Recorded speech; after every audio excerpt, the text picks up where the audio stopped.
أعوذ بالله من الشيطان الرجيم. بسم الله الرحمن الرحيم. الحمد لله رب العالمين، والصلاة والسلام على أشرف الأنبياء والمرسلين وعلى آله وصحبه أجمعين. اللهم رب اشرح لي صدري ويسر لي أمري واحلل عقدة من لساني يفقه قولي، ولا حول ولا قوة إلا بالله العلي العظيم. اللهم انفعنا بما علمتنا وعلمنا ما ينفعنا وعلمنا ما جهلنا وذكرنا ما نسينا. اللهم يسر ولا تعسر، رب تمم بالخير. اللهم افتح علينا فتوح العارفين، وفقنا توفيق الصالحين. اللهم لا سهل إلا ما جعلته سهلا، وأنت تجعل الحزن إذا شئت سهلا. InsyaAllah kita sambung balik pengajian kitab puasa yang dikarang oleh Syekh Muhammad Hashim Al-Majdzub rahimahullahu subhanahu wa ta'ala, wa nafa'anallahu bi'ulumihi fid darain amin. Kita masih lagi dalam hadis yang pertama, yang mana hadis yang pertama ini dikeluarkan oleh Imam Bukhari dan Muslim daripada Abi Hurairah radhiyallahu anhu. Kata Nabi sallallahu alaihi wasallam, وَإِذَا كَانَ يَوْمُ صَوْمِ أَحَدِكُمْ فَلَا يَرْفُثْ وَلَا يَسْخَبْ فَإِنْ سَابَّهُ أَحَدٌ أَوْ قَاتَلَهُ فَلْيَقُلْ إِنِّي امْرُؤٌ صَائِمٌ وَالَّذِي نَفْسُ مُحَمَّدٍ بِيَدِهِ لَخُلُوفُ فَمِ الصَّائِمِ أَطْيَبُ عِنْدَ اللَّهِ مِنْ رِيحِ الْمِسْكِ لِلصَّائِمِ فَرْحَتَانِ يَفْرَحُهُمَا إِذَا أَفْطَرَ فَرِحَ وَإِذَا لَقِيَ رَبَّهُ فَرِحَ بِصَوْمِهِ. Muttafaqun alaih, wa hadha lafzu riwayatil Bukhari. Maksudnya, wa idza kana yaumu saumi ahadikum, apabila adalah hari puasa seorang di kalangan kamu. Maksudnya, kalau seorang tu sedang berpuasa, maka kata Rasulullah, fala yarfuth, maka jangan dia bercakap dengan percakapan yang keji. Percakapan yang keji, percakapan lucah, perkara-perkara yang berkait dengan persetubuhan. Benda tu dilarang oleh Nabi sallallahu alaihi wasallam. Jadi ketika kita sedang berpuasa, jangan kita cakap benda-benda yang keji, dan kita jangan cakap benda-benda lucah, benda-benda yang berkait dengan persetubuhan. Orang yang sedang berpuasa tidak layak bercakap perkara tersebut. Ni yang Nabi sallallahu alaihi wasallam larang. Ya, bukanlah bermakna bercakap perkara yang keji, perkara yang buruk, perkara yang lucah dibolehkan pada ketika kita tidak berpuasa, bukan. Tetapi larangan ketika kita berpuasa adalah lebih kuat berbanding dengan larangan ketika kita tidak berpuasa. Maksudnya, ketika kita sedang berpuasa, oleh kerana penerimaan ibadat puasa kita terikat dengan ucapan-ucapan kita, andai kata kita mengucap perkara-perkara yang maksiat, maka menyebabkan ibadat kita, puasa kita tidak sah, menyebabkan ibadat puasa kita tidak diterima oleh Allah. Maka sebab itulah Rasulullah sallallahu alaihi wasallam melarang daripada kita mengucapkan perkara ini. Di sana ada hadis kata Nabi sallallahu alaihi wasallam, "Man lam yada' qaula az-zur wal 'amala bihi wal jahl, falaysa lillahi hajatun fi an yada'a ta'amahu wa syarabahu."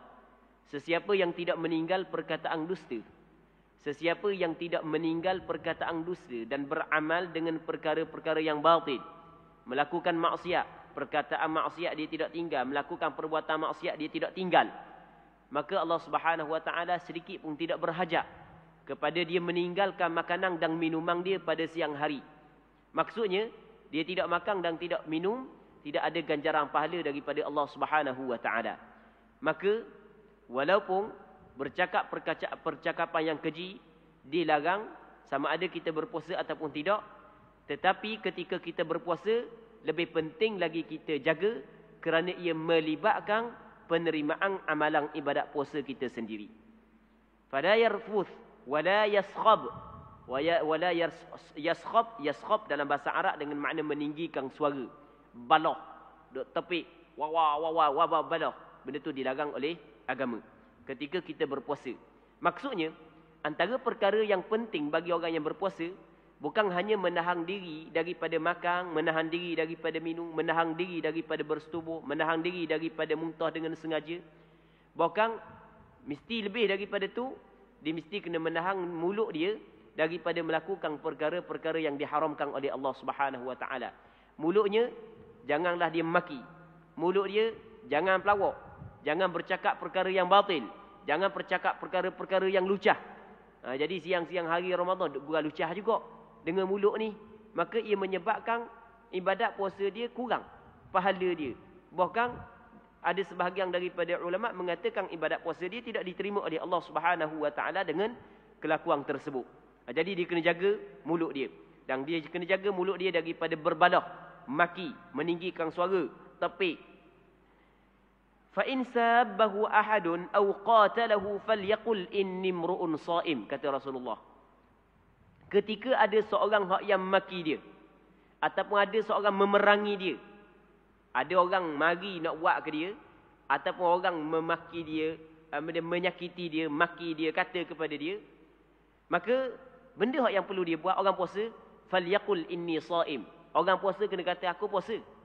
Maksud lagu mana? Aku bukanlah tidak mampu untuk lawan balikmu. Bukan aku tidak mampu untuk balas balikmu.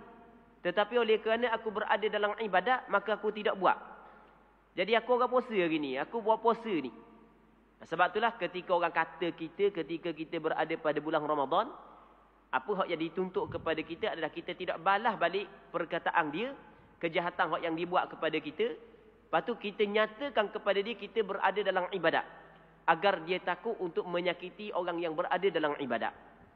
Jadi apa hak yang diajar kepada kita ketika bulan Ramadan, apa yang dididik Allah, agama kita telah mendidik kita pada bulan Ramadan adalah ketika orang menyakiti kita dengan perkataan ataupun perbuatan, maka kejahatan hak yang dia buat kita balas dengan kebaikan.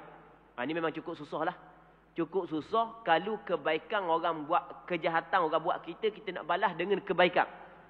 Tapi sifat inilah yang ada pada para nabi, para rasul, yang ada pada Nabi Muhammad sallallahu alaihi wasallam. Macam-macam musyrikin Mekah buat kepada dia. Tetapi pada tahun Fathu Makkah, apa kata Rasulullah kepada musyrikin Mekah? Ketika mana Rasulullah telah mempunyai kekuatan untuk balas balik kejahatan, kata Rasulullah sallallahu alaihi wasallam, "Idhabu fa antumut tulaqa." Gilah, semuanya dibebaskan. Begitu juga Nabi Allah Yusuf alaihi salam. Ketika mana masa dia kecil, adik-beradik dia pakat lepa dalam laga nak bunuh dia, katak dia. Lepa dalam laga. Akhirnya dia dijual jadi hamba abdi duduk di negara Mesir. Tapi ketika dia menjadi pemimpin, jadi ketua di negara Mesir, apabila adik-beradik dia mari tua belaka dah, dia boleh dah nak balas. Tetapi tak, dia tidak balas. Dia memberi kemaafan kepada adik-beradik dia. Macam-macam adik-beradik dia buat sebelum daripada ni. Ni sifat yang cukup tinggi, yang kita dilatih pada bulan Ramadan. Jadi orang buat baik kepada kita, maka apa yang diwajibkan kepada kita adalah balas dengan kebaikan. Hak ni mesti dah. Hak ni mesti. Sebab itulah Nabi sallallahu alaihi wasallam menyebut dalam satu hadis, apabila ada orang buat kebaikan kepada kamu, fakafi'uh, maka balas balik. Balas balik kebaikan. Kalau tidak ada kebaikan hak yang mampu membalas, maka sekurang-kurangnya berdoa. Cukup berdoa kepada dia, jazakallahu khaira. Semoga Allah Subhanahu wa taala memberi balasan kebaikan kepadamu. Ini hak yang Rasulullah sallallahu alaihi wasallam ajar. Baik. Muslimin muslimat yang dirahmati oleh Allah Subhanahu wa taala. Namun dia ada satu lagi martabat yang lebih tinggi. Martabat yang lebih tinggi adalah ketika mana orang buat jahat kepada kita, sama ada dengan perkataan ataupun dengan perbuatan, maka bukan kita balas dengan kejahatan, bahkan kita balas dengan kebaikan. Kalau tak balas dengan kejahatan pun, hak tu comel dah. Dan lebih comel lagi, kita buat baik pula kepada orang hak yang melakukan kejahatan kepada kita. Dan benda ni lah, sebagaimana hak yang kita sebut saat ni, benda hak yang dilakukan oleh para nabi dan para rasul, dan kita dilatih sebenarnya pada bulan Ramadan. Nabi sallallahu alaihi wasallam menyebut, fa in sabbahu ahadun aw qatalah falyaqul inni imru'un sha'im. Kalau ada orang mari maki dia, maksudnya orang menyakiti dia dengan mulut, ataupun orang memerangi dia, orang menyakiti dengan tangan, dengan perbuatan, maka dia tidak balas kejahatan orang dengan kejahatan, bahkan dia balas dengan kebaikan. Dan dia menyatakan kepada orang tersebut, dia sebenarnya mampu untuk membalas kejahatan itu, tetapi oleh kerana dia sedang berpuasa, dia sedang dalam beribadat, dia meninggal untuk membalas kejahatan yang orang buat kepada dia. Seterusnya Nabi sallallahu alaihi wasallam bersabda lagi, "Walladzi nafsu Muhammadin biyadihi." Demi Tuhan yang jiwa dan nyawa Muhammad di dalam genggamannya. Nabi sallallahu alaihi wasallam bersumpah dengan nama Allah Subhanahu wa taala yang nyawa Rasulullah sallallahu alaihi wasallam berada di dalam genggaman Allah. Benda yang Rasulullah sallallahu alaihi wasallam bersumpah, la khulufu famis shaimi atyabu 'indallahi min rihil misk. Sesungguhnya berubah bau mulut orang yang berpuasa, dia lebih wangi dan lebih harum di sisi Allah Subhanahu wa taala daripada bau kasturi. Antara wangi yang cukup wangilah, antara bauan yang cukup wangi adalah kasturi. Tambah-tambah kalau kasturi yang ori yo, yang mahal, wangi tu. Dan kita pada hari Jumaat disunatkan kepada kita mengambil bau-bauan, dan antara bauan yang disunatkan kita guna pada hari Jumaat adalah kasturi. Jadi kita guna kasturi pada hari Jumaat ada ganjaran pahala. Namun pada bulan Ramadan kita berpuasa. Oleh kerana kita tak makan, sampai mulut kita bau kerana tak makan. Bau kerana tak makan. Sebenarnya bau busuk mulut orang puasa kerana tak makan, kerana dia melakukan ibadat, dia lebih harum, lebih wangi di sisi Allah berbanding dengan bau kasturi. Dengan maksud lebih wangi di sini, dengan maksud pandangan sebahagian daripada ulama lah, dengan maksud ganjaran yang Allah Ta'ala bagi kepada dia lebih besar dan lebih banyak daripada ganjaran orang yang memakai kasturi pada hari Jumaat. Orang yang memakai kasturi pada hari Jumaat ada ganjaran dia. Namun bagi orang yang berpuasa, berubah bau mulut orang puasa, dia tak makan, tak minum ni, lebih wangi di sisi Allah daripada bau kasturi. Maksudnya ganjaran dia lebih besar dan lebih tinggi berbanding dengan ganjaran kasturi yang dipakai oleh orang yang ingin hadir untuk sembahyang Jumaat. Muslimin muslimat yang dirahmati oleh Allah Subhanahu wa taala. Sehingga kan sebahagian daripada ulama, khususnya mazhab Imam Syafi'i, oleh kerana berubah bau mulut bagi orang yang berpuasa, ia adalah satu kelebihan di sisi Allah, maka ulama mazhab Imam Syafi'i berpandangan bahawasanya makruh bersugi bagi orang yang berpuasa. Orang yang puasa makruh gosok gigi. Sebab benda makruh gosok gigi? Kerana apabila kita gosok gigi, apabila kita bersugi, jadi kita telah menghilangkan kelebihan yang ada pada mulut kita. Bermakna kita telah menghilangkan kelebihan tersebut.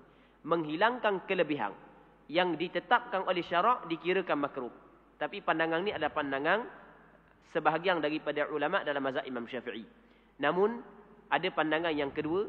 Pandangan ini dipilih oleh Imam Nawawi, seorang tokoh besar juga dalam mazhab Imam Syafi'i. Dan pandangan sebahagian daripada ulama mazhab yang lain mengatakan bersugi pada siang hari Ramadan ia tidak makruh. Maksudnya tidak dilarang. Muslimin muslimat yang dirahmati oleh Allah Subhanahu wa taala. Seterusnya kata Nabi sallallahu alaihi wasallam, "Lis-shaimi farhatan yafrahuhuma." Bagi orang yang berpuasa ada dua kegembiraan yang dia akan bergembira. Orang puasa dia ada dua kegembiraan yang dia gembira dengan dua kegembiraan ini. Yang pertamanya adalah idza aftara farih. Apabila dia berbuka, dia bergembira. Orang puasa kalau dia buka, dia bergembira. Bergembira orang puasa dia berbuka ni daripada dua sudut. Sudut yang pertama adalah dia telah mampu untuk menyelesaikan, menyempurnakan ibadat puasa pada hari tersebut. Orang yang iman dia tinggi, orang yang iman dia sempurna, ketika dia mampu melakukan ibadat, dia melihat itu adalah satu nikmat yang cukup besar yang Allah Ta'ala kurniakan kepada dia, yang dia bersyukur di atas nikmat tersebut. Jadi masa nak buka saat itu, Alhamdulillah ya Allah, aku mampu untuk berpuasa pada hari ini. Yang mana di sana masih lagi ramai di kalangan orang Islam, di kalangan orang beriman yang tidak mampu untuk berpuasa. Dan ada kala tidak mampu kerana keuzuran yang ada pada diri. Dan ada kala tidak mampu, bukan tidak mampu, pada hakikatnya mampu tetapi sengeleng untuk tidak berpuasa. Maka tidak ada taufik dalam melakukan ibadat puasa. Tidak ada kekuatan untuk melakukan ibadat puasa. Padahal tenaga kuat, tenaga banyak.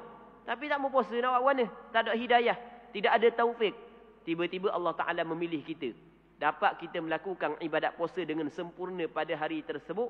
Apabila kita memandang itu adalah satu nikmat yang besar, yang Allah Ta'ala kurniakan kepada kita, maka menyebabkan kita bersyukur di atas nikmat tersebut. Okey, itu yang pertama. Sudut yang pertama, gembiranya orang yang berpuasa ketika berbuka. Sudut yang kedua, muslimin muslimat yang dirahmati oleh Allah Subhanahu wa Ta'ala adalah ketika mana dia berbuka, dalam keadaan perut dia lapar, tiba-tiba ada rezeki. Allah Subhanahu wa Ta'ala mempermudahkan kepada dia rezeki, boleh dia berbuka. Dan di sana kita kena tahu bahawasanya ada sebahagian daripada masyarakat Islam yang berpuasa, tetapi ketika berbuka sampai dah waktu boleh makan, boleh minum, tapi tidak ada makanan yang mereka itu boleh makan. Tidak ada makanan, minuman yang mereka itu boleh minum. Sebagai contoh, saudara-saudara kita di Syria. Yang mana saudara-saudara kita di Syria, sebahagian daripada tempat, tidak ada makanan untuk digunakan untuk berbuka puasa. Tidak ada minuman untuk digunakan sebagai untuk berbuka puasa. Sebahagian daripada saudara-saudara kita di Syria. Ni bukan cerita reka-reka. Ni cerita hak yang sebenar. Kucing-kucing habis licin belaka dah. Habis lama dah kucing. Tak ada makanan. Kucing habis lama dah. Tak ada kata-kata dah. Dah lapar kau. Sampai masa buka puasa. Ni siapa berita kepada hamba. Sebab hamba adalah dulu hamba belajar juga dengan di Syria. Jadi kadang-kadang kita hantar jugalah bantuan-bantuan daripada NGO hak yang atau ke sana. Jadi siapa ke ada hak yang siapa WhatsApp kepada hamba, dia kata siapa masa nak buka dengan dia tak ada benda nak buka. Kucing-kucing habis lama dah. Habis lama dah kucing. Allahu Rabbi. Jadi dalam masa sebahagian daripada orang yang berpuasa tidak ada benda dan makanan untuk berbuka, tetapi Allah Ta'ala mempermudahkan kepada kita, boleh kita berbuka, maka itu adalah nikmat yang besar yang Allah Subhanahu wa Ta'ala bagi kepada kita, yang kita bergembira dengan nikmat tersebut. Okey, itu di atas dunia. Yang keduanya kata Rasulullah, wa idza laqiya rabbahu fariha bi shaumih.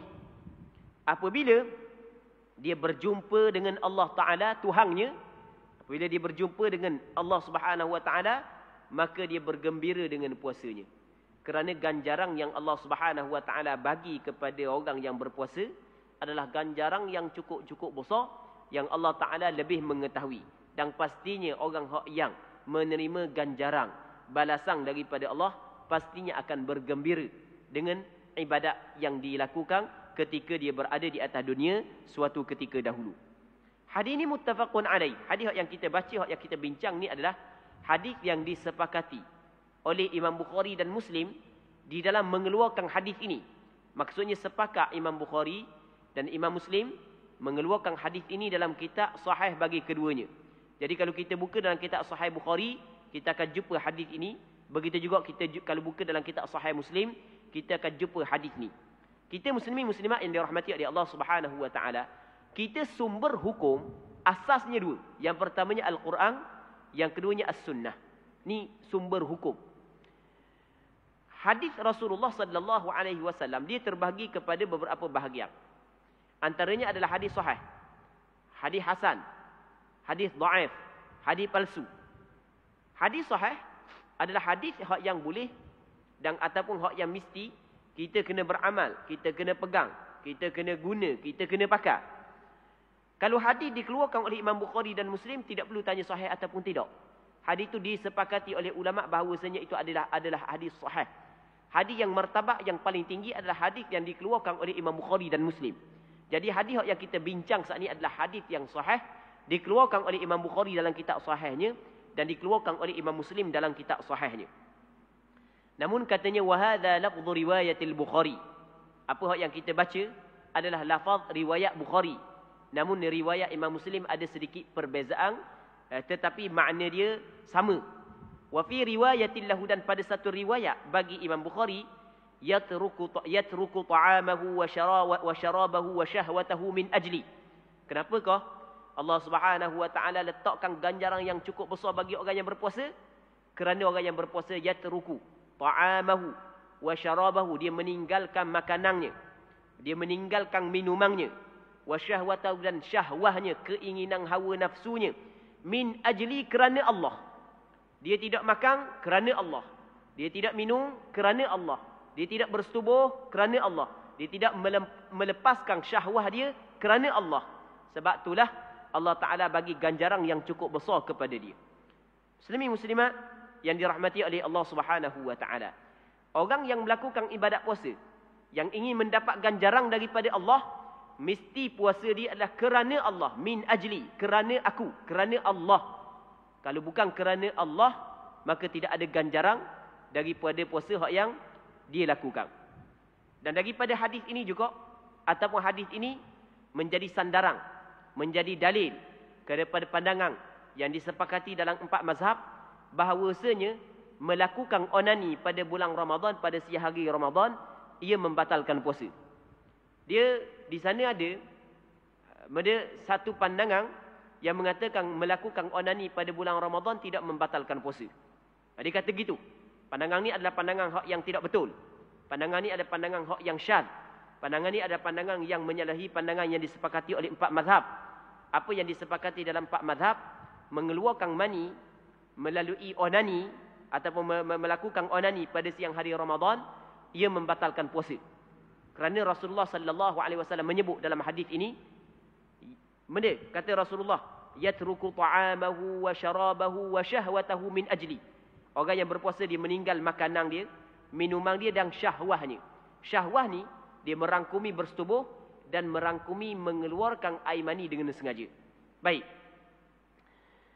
Seterusnya kata Nabi sallallahu alaihi wasallam lagi, Allah Subhanahu wa taala berfirman, sebab hadis ini hadis qudsi, as-siyamu li, puasa itu adalah bagiku.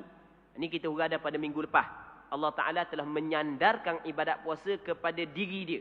Sandaran ini adalah sandaran untuk memuliakan ibadat puasa tersebut. Manakala ibadat-ibadat yang lain yang dilakukan oleh kita, termasuklah sembahyang, sedekah, zakat, mengaji Al-Quran, berzikir, Allah Ta'ala tidak sandarkan kepada diri dia. Bukan Allah Ta'ala sandarkan kepada kita.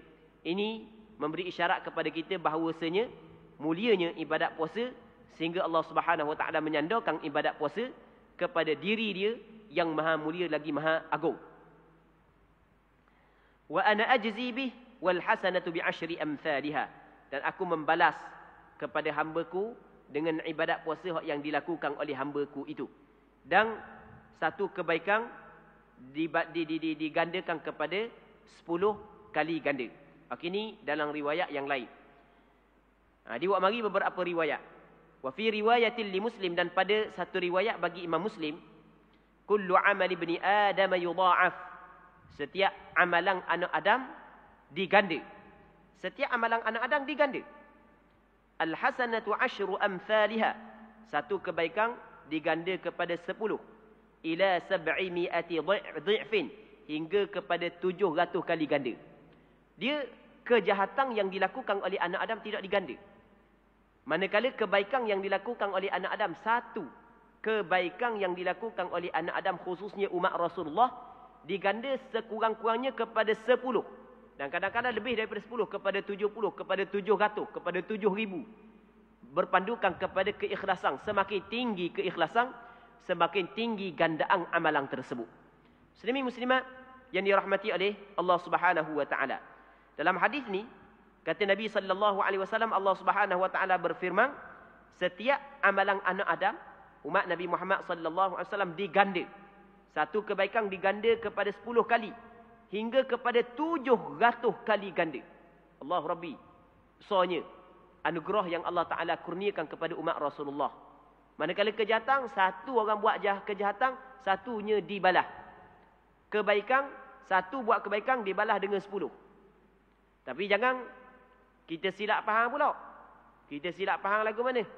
Kita kira kalau begitu kita pergi bahan lipat orang, kita pergi sedekah kat orang. Sebab kalau curi lipat tu satu je kejahatan dah. Kalau kita sedekah dapat 10. Jadi 10 saat ni tu tolak sebab kejahatan tinggal lagi 9. Negara atas darat kan tak ada keluar modam dia. Jadi bahan lipat orang, bahan kasut orang, bahan barang orang pergi sedekah. Tujuan nak dapat pahala. Dah satu kejahatan boleh satu pahala. 10 satu kebaikan boleh 10.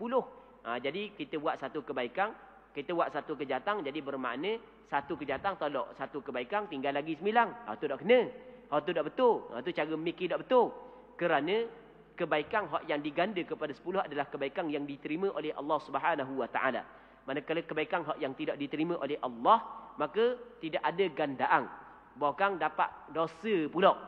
Dalam satu hadis yang diriwayat oleh Imam At-Tirmizi dalam kitab Sunannya, kata Nabi sallallahu alaihi wasallam, la yaqbalullahu sadaqatan min ghulul. Allah Subhanahu Wa Taala tidak menerima sedekah daripada perkara hak yang jahat. Perkara hak yang jahat Allah Subhanahu Wa Taala tidak terima. Baik. Qala Allah Azza wa Jalla, Allah Subhanahu Wa Taala berfirman, illa shaum, melainkan puasa. Puasa bukanlah diganda kepada 10, bukanlah diganda kepada 700. Fa innahu li wa ana ajzi bih. Maka sesungguhnya puasa adalah bagiku dan aku hak yang akan memberi ganjaran dengan puasa tersebut. Yada'u syahwatahu wa ta'amahu min ajli. Orang yang berpuasa dia meninggalkan syahwahnya, keinginannya dan makanannya kerana aku. Lisaimi farhatani. Bagi orang yang berpuasa ada dua kegembiraan. Farhatun 'inda fitrihi. Satu kegembiraan ketika dia berbuka, wa farhatun 'inda liqa'i rabbih, dan satu kegembiraan ketika dia bertemu dengan Allah Subhanahu wa taala. Wala khulufu fihi atyabu 'inda Allah min rihil misk. Sesungguhnya berubah bau mulut orang yang berpuasa, fih makna mulutnya. Berubah bau mulut orang yang berpuasa lebih wangi dan lebih harum di sisi Allah. Lebih harum di sisi Allah daripada bau kasturi, tapi bukan di sisi manusia. Sebab itulah kalau kita puasa mulut kita busuk, kalau kita pergi kat kawan-kawan kita, kita wah mulut depan dia untuk menyakiti dia, hukum dia adalah haram.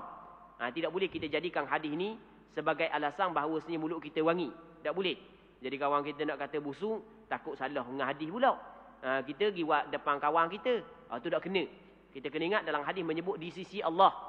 Mengikut perkiraan penilaian Allah lebih wangi. Tidak bukan di sisi manusia. Tapi kalau kita sengaja buat lagu tu depan kawan kita untuk menyakiti kawan kita, maka hukum dia adalah haram. Itu perlu kita kena faham. Muslimin-muslimat yang dirahmati oleh Allah Subhanahu wa taala. Lalu pengarang kita cuba menjelaskan perkataan al-khuluf dalam hadis. Disebut oleh Rasulullah, makna dia kata dia al-khuluf adalah at-taghayyur. Khuluf ni makna berubah. Muslimin-muslimat yang dirahmati oleh Allah Subhanahu wa taala. Jadi untuk tengah hari ini kita berhenti sini dulu. InsyaAllah kita sambung balik pada minggu-minggu akan datang. Kalau sekiranya dipanjangkan umur. Dan kita berdoa kepada Allah agar perbincangan kita, pengajian kita pada tengah hari yang mulia ini diberkati oleh Allah Subhanahu wa taala. Dan sama-sama kita dapat mengambil manfaat. Dan kita berdoa agar Allah Ta'ala memberi kekuatan kepada kita untuk menjaga ibadat puasa kita, untuk menjaga mulut kita dan anggota-anggota kita daripada perkara-perkara yang dilarang oleh Allah, agar Allah Subhanahu wa taala menerima ibadat puasa kita hak yang kita lakukan sepanjang Ramadan. Allah Subhanahu wa taala a'la wa a'lam. Allahumma haqqiqna bittiba'i nabiyyika Muhammadin sallallahu alaihi wasallam zahiran wa batinan. Allahumma ij'alna mimman yastami'una al-qawla fayattabi'una ahsanah. Wa sallallahu wa sallim wa barik ala sayyidina Muhammad wa ala alihi wa sahbihi ajma'in. Walhamdulillahi rabbil alamin.